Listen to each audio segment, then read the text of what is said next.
My dear brothers and sisters, today we shall study the first lesson of class 10th. The name of the lesson is A Letter to God. This lesson has been written by G.L. Funes. Before starting the lesson, you will understand the short summary of the lesson into Hindi. प्रिय भैया बहनों, इस पाठ का हिंदी सारांश समझेंगे। यह पाठ एक परिश्रमी किसान से संबंधित है जिसका नाम लेंचो था। वह एक पहाड़ी के निचली चोटी पर घर बनाकर अपने परिवार के साथ रहता था। उसका एकमात्र व्यवसाय खेतीबाड़ी करना था। उस वर्ष उसकी फसल बहुत अच्छी थी।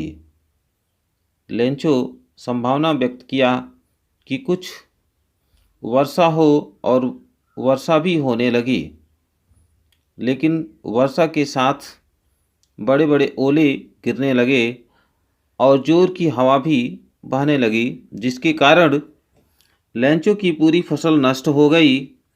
लेंचो तथा उसका पूरा परिवार बहुत दुखी हुआ। लेंचो की सहायता करने वाला कोई नहीं था। लेंचो का ईश्वर में असीम आस्था थी। लेंचो खेतीबाड़ी करने के साथ साथ कुछ पढ़ना लिखना भी जानता था। वह अपनी सहायता के लिए ईश्वर के नाम एक पत्र लिखा, जो पाठ का शीर्षक है अ लेटर टू गॉड। और पत्र लिखने के बाद पोस्ट ऑफिस में डाल दिया। लेंचो अपने पत्र में 100 पीसोज की मांग किया था। पोस्टमास्टर तथा पोस्ट ऑफिस के कर्मचारी 70 पीसोज ही लेंचो को देने में समर्थ हुए। जब लेंचो को 70 पीसोज प्राप्त हुआ तो लेंचो बहुत नाराज हुआ और वह यह सोचने लगा कि ईश्वर कभी गलती नहीं कर सकते और न ही मेरे निवेदन को वे अस्वीकार कर सकते हैं। निश्चित रूप से ईश्वर हमको 100 पीसोज भेजे होंगे, लेकिन पोस्ट ऑफिस के जो एम्प्लॉय हैं वे 30 पीसोज निकाल लिए होंगे। इस तरह से लेंचो दूसरी बार पत्र लिख करके पोस्ट ऑफिस के कर्मचारियों के विरुद्ध क्लेम दाखिल किया। आइए टेक्स्ट का अध्ययन करेंगे। यहाँ से देखेंगे, पहला पैराग्राफ है, the house the only one in the entire valley sat on the crest of a low hill. From this height one could see the river and the field of ripe corn dotted with the flowers that always promised a good harvest. तो देखेंगे, the house वह घर, the only one in the entire valley वह घर जो संपूर्ण घाटी में केवल एक ही घर था। Set on the crest of a low hill, crest means चोटी, set on the crest of a low hill जो एक निचली पहाड़ी के चोटी पर स्थित था। From this height one could see the river and the field of ripe corn dotted with the flowers. यहां से देखेंगे,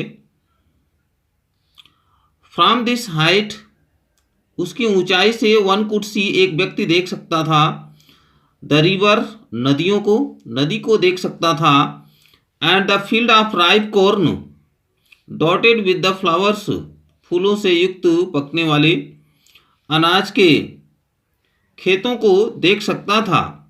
that always promised a good harvest, जो सदैव एक अच्छी फसल देने के लिए वचनबद्ध थे। पुनः यहाँ तक देखेंगे, पुनः शुरू से इसका अर्थ समझ लेंगे। द हाउस, वह घर, the only one in the entire valley, वह घर जो संपूर्ण घाटी में केवल एक ही घर था। Set on the crest of a low hill, जो निचली पहाड़ी की चोटी पर स्थित था।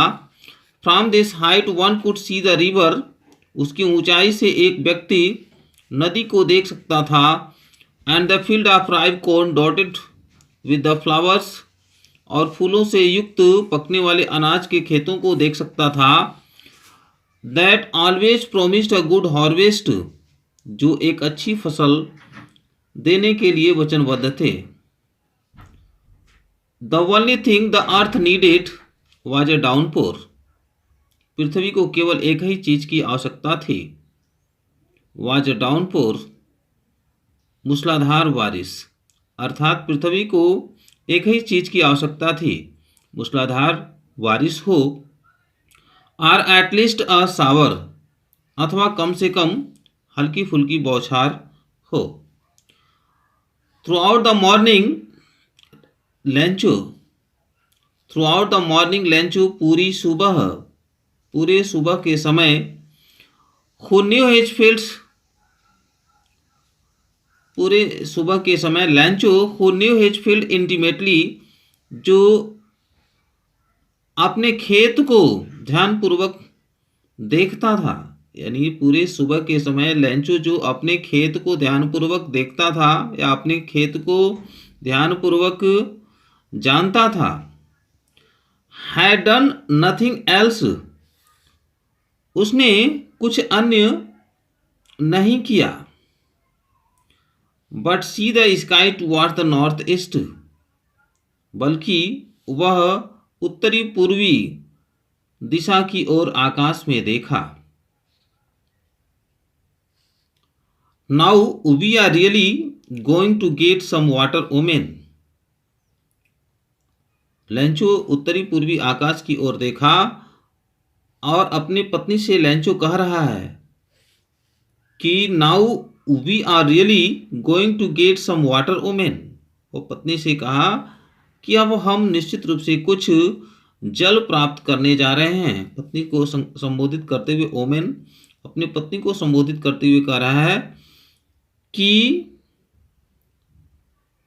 अब हम कुछ जल प्राप्त करने जा रहे हैं।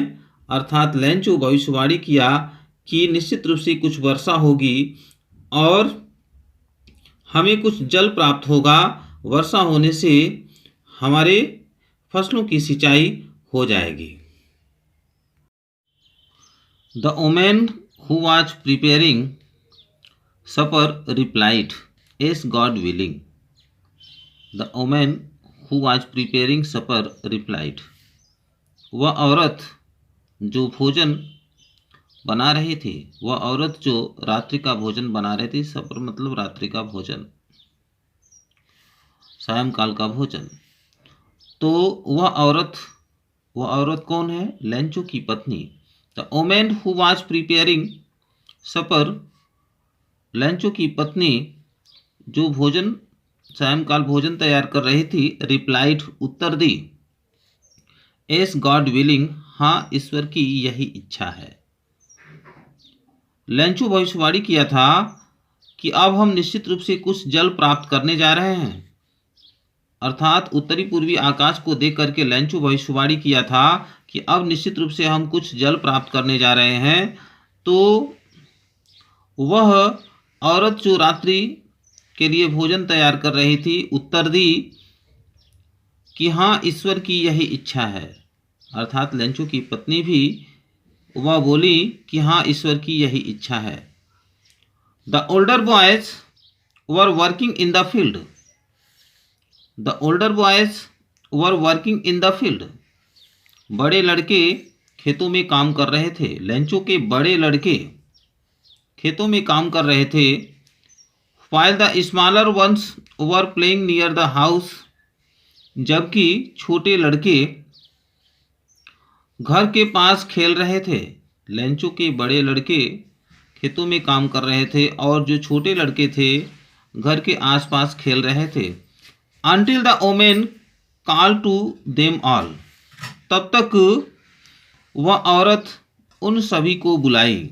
तब तक लेंचो की पत्नी अपने सभी पुत्रों को बुलाई। कम फॉर डिनर, रात्रि के भोजन के लिए आ जाओ। It was during the meal that just as Lencho had predicted. It was during the meal, भोजन के दौरान यानी भोजन का समय था। That just as Lencho had predicted, यानी वह भोजन का समय था बिल्कुल जैसा कि लेंचो भविष्यवाणी किया था। प्रिडिक्टेड मतलब भविष्यवाणी किया था, यानी भोजन करने का समय था, भोजन करने के दौरान ही जैसा कि लेंचो भविष्यवाणी किया था। Big drops of rain began to fall, वर्षा की बड़ी बड़ी बूंदें गिरने लगी।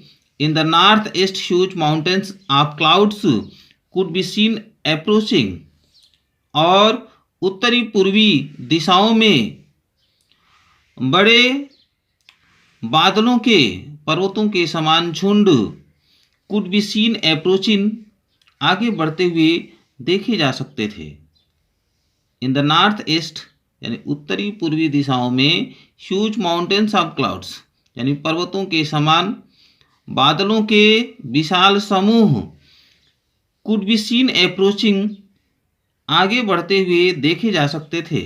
The air was fresh and sweet, हवा ताजी और मधुर थी। The man went out for no other reason, वह व्यक्ति